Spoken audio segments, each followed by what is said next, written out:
quando eu oferecia pautas, por exemplo, sobre a questão indígena, era difícil, às vezes, conseguir convencer a minha chefia de que aquilo era importante, que era importante a gente fazer uma viagem, muitas vezes cara, de logística muito difícil, às vezes, né?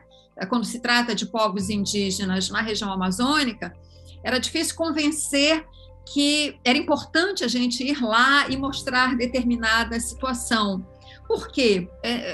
Claro, isso é uma discussão complexa, mas eu acho que tem um dos aspectos principais que explicam essa dificuldade da gente entender a necessidade de mostrar essas situações, é porque os povos indígenas, a grande maioria deles, digamos assim, vive meio que apartada da sociedade não indígena, por N razões. Há aqueles povos isolados que não querem contato com a sociedade não indígena, no que eu acho que eles estão completamente certos, né? Essa, inclusive, é a política adotada anos atrás pela FUNAI, de respeitar o desejo desses povos de não terem contato, seja porque, de fato, os povos indígenas que têm as suas culturas mais preservadas ou que são menos assediados e acossados, digamos assim, pela sociedade não indígena, eles querem e precisam ficar nos seus territórios, né? Que é onde eles têm a vida deles e a cultura deles, onde eles podem exercitá-la,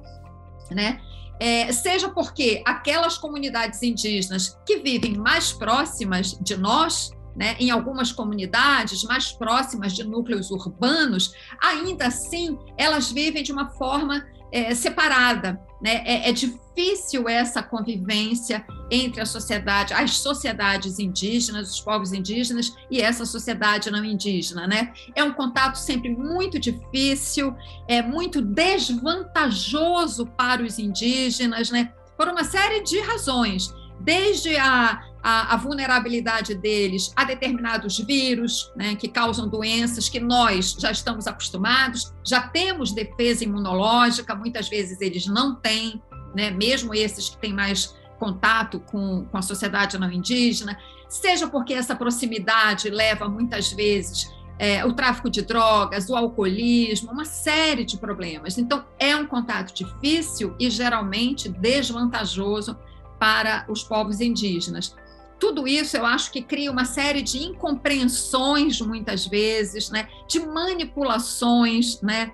Estou falando aqui do nosso lado de cá, da sociedade não indígena, né, que dificulta muito esse relacionamento, né? E talvez isso leve a uma certa invisibilidade desses povos indígenas, sobretudo na imprensa, que é a área que eu conheço e que eu estou falando, né?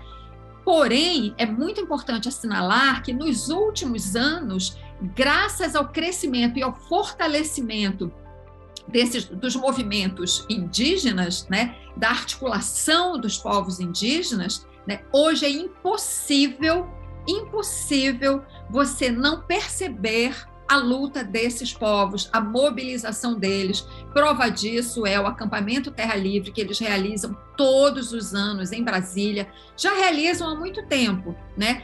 Mas, sobretudo, nesses 3 anos, quase 4, de governo Bolsonaro, eles realmente se articularam com muita força, porque perceberam que precisavam aumentar a sua resistência e enfrentar, né, a política genocida do Bolsonaro. Então, eles acabaram ganhando, de fato, uma visibilidade muito grande e é impossível para a imprensa, hoje em dia, ignorar a luta, a força, a mobilização e resistência dos povos indígenas, ainda bem.